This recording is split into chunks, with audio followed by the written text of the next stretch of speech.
doing wheelies. So look at this. I got another project. It's a 2005 Bandit 1200. I've actually been wanting one of these for a long time. Maybe not specifically an 05 or an S model, but a Bandit 1200 regardless. So I picked this thing up last night. It's kind of an impulse buy. I'm always cruising Facebook Marketplace. This has been on there for about a week, I guess. It was this and another Bandit 1200, and I got it for really cheap. And it was kind of one of those, like, you know, it's kind of a gamble. There's actually no title with it. It doesn't run, so kind of shooting myself in the foot already. But I don't know. I think it's going to be a pretty good bike. So the owner actually, like, the reason I jumped on it was he just knew nothing about it, and he had it listed as an. I'm trying to take videos too. This is Aspen. You'll see her more and more probably.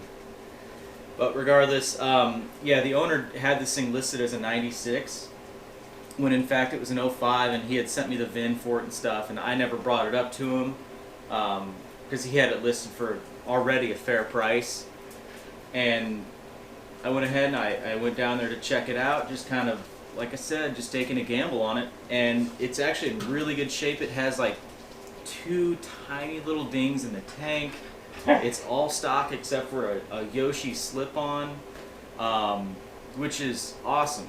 And I feel a little bit more comfortable on this bike because it's all stock beyond that, and it has 69,000 miles on it. I know that's a lot, but to me what that says is that whoever had it was like probably a one-owner bike before the last couple people. It was probably one owner that put the bulk of the miles on it. And I assume that because, like I said, it's all stock. It doesn't have any like kind of like dumb mods on it or anything like that, or any kind of like younger generation type mods, things I'd want to do. And then there's also some reflective tape back here. You know the long distance riders, they like that high vis stuff. So I feel like with as clean as the bike is and the amount of miles on it and the fact that it's stock, it was probably really well taken care of.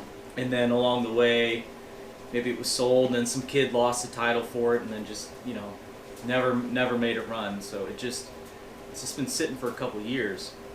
I picked it up cheap, and I think what I'm going to do is just clean it up, make it run first, and then I'll work on getting a title for it, unless I choose to use it strictly for parts, which I feel is kind of sacrilegious. But I don't know. I have another project coming up for a customer that we're going to build around a lot of Bandit 1200 parts. So we'll see. But I'll give you a quick walk around of it, and you can see more detail, and then follow along as I continue to work on the bike, and maybe we'll get it running for too long. All right, so quick walk around of the Bandit. I'm going to call this thing Vitamin B12. Other than a Suzuki sticker right here, and then like some kind of stupid mirror windscreen that's cracked, and a pipe, this thing is all stock. Even has the stock bars on it. It has been down on the right side, but I don't think it's too bad. It has the crash bars on it, so you know that's kind of our savior there. The tires are actually in good shape, and they probably had some stickers back here. And I think this is like tire rubber. Somebody might have done a burnout on it or something. But I think this thing's going to clean up really well. Like I said, the tank is in really good shape. I could probably have a PDR guy just knock out that little ding, and then maybe like one other one that I found. This one's hard to see. It's on a crease, but it's very small. And the tank inside is really clean, like really clean, which is awesome. And then, like I said, this thing has 69,000 miles on it. I'm excited to make it run. So we'll go through the usual steps to kind of diagnose and check things over. It's a broken turn signal, which I enjoy because that gives me an excuse to buy cool turn signals for it. A little scarring on the fairing right there. I might be able to do like some touch-up paint or something, or just not even worry about it. It's really not bad. You see a little scarring down there. So we'll mess around with it. So a little update with the bike here. If you notice, the petcock is leaking. And this thing won't crank, and I had a feeling that it might have been hydrolocked, because if you check the oil, in the window here, you can't see anything. And then if you pull the cap off and smell it, it smells fuely. So that's probably why this thing won't crank. It's probably hydrolocked because leaking petcock. It's going to continually drip fuel past, and then the weight of the fuel can eventually, if the bike sits, push past the needles in the carburetors, and then there it goes into the cylinder head, you know, if there's an open valve, you know, and then it's going to go past, wash the rings, and do that. So I don't know, maybe I don't know, maybe it's not locked up. Maybe we can get it freed up. I don't know. I'm gonna have to keep digging. I'd like to find an access point to put a wrench, like on the crank or something like that, and try to crank it over, but I don't know how feasible that is. Maybe I can pull this cover off without having, you know, too much oil come out or something, or fuel for that matter. We'll figure it out. Okay, so updates. You can hear the tank.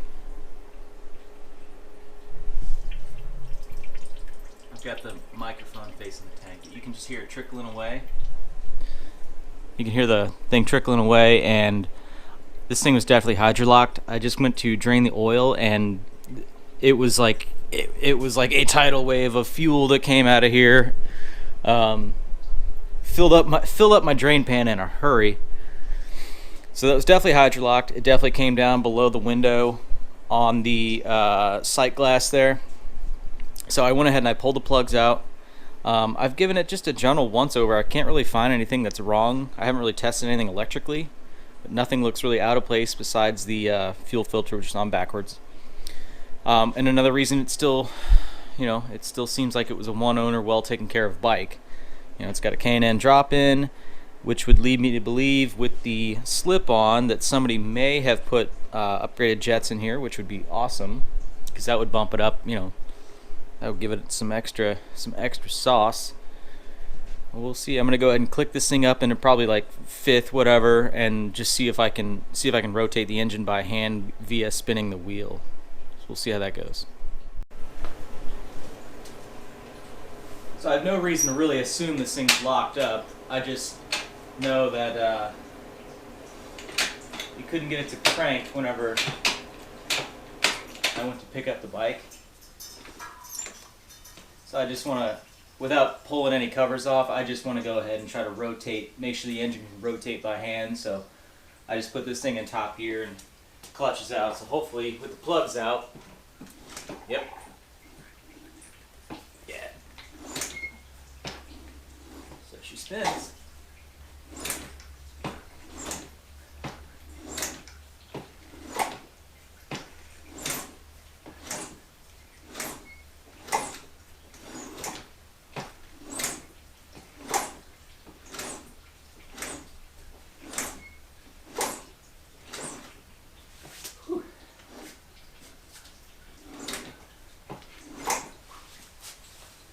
So that's reassuring. I'm wondering if maybe the original owner had this thing and just one day it didn't start.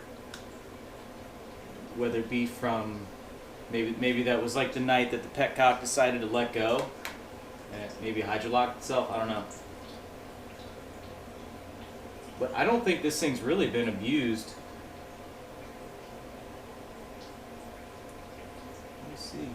I know plugs 2, 3, and 4 were completely saturated with fuel, and this thing, I mean, it hasn't ran in a while, and I know the guy I bought it from last night had just put some gas in it, or the guy before him or something, whatever, so it was definitely leaking past and filled the cylinders. I just hope that there's no corrosion on the cylinder walls.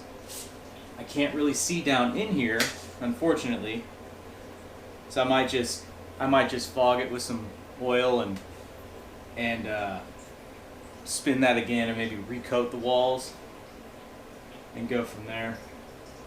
But try to take every precaution I can before I just go ahead and hit the button and just crank shit out of it, you know. So we'll see. Just running through the systems. I have just a regular battery hooked up here.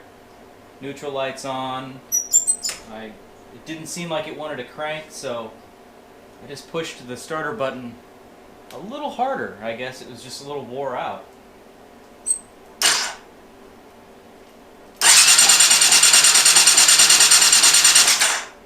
Yes, this is good news. I would bet that it had spark too. So everything works on the bike. It needs a low beam, and it needs, like, I don't know, a low beam and a petcock rebuild. Yeah. So I was making a list a minute ago. That's all I need: battery, low beam, petcock rebuild, and I bet this thing will run. Plugs in some plugs, oil filter. Facebook Marketplace score once again.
Yeah, it's me. Probably had you fooled. So I know you've stuck around for this long on the video, doing the intro of it, but as you saw in the title, the icing on the cake was that I bought this thing for $350. There was also $15 to ride the ferry to get there and back, and yeah, $350 for this bike. Now, not every deal is as sweet as this, and I hope this is going to end up being a sweet deal. But I think I'm feeling very confident in it. So I'm gonna start the title process tomorrow, and I'm not sure which route I'm gonna go. I'm gonna try to get some more information. But once I start the title process and I feel like I'm confident that I can actually get a title for the bike, I'm gonna go ahead and make it run at that point. That may be a couple weeks. We'll see how that goes. But with since the beginning of the video, I've cleaned this thing. I've just wiped it down, and that's it. I wiped it down. It's in fantastic shape. So I'm very happy with the purchase. I've got an idea of what went wrong with it. It rolls over. The button, works on the button. I've priced some parts for it. I mean, I could probably have it running for like $100. So I don't know. I need to stay off Facebook Marketplace. I need to try to not buy so many bikes, but when you see a deal, it's hard to say no to it. But anyway, you'll see more of this bike as I do everything to it, and I'll probably try to keep you updated on the title process, because I'll be learning that as well. I've gone different routes before, but whatever route we take on this one, I'll try to keep you posted on it. And then whenever we ride it, you'll be there with me. So I'll put on a handlebar mount or a chest mount for the GoPro, and we'll go for some rips. So yeah, I think this thing's gonna be awesome. I hope you guys are excited about it. So thanks for watching.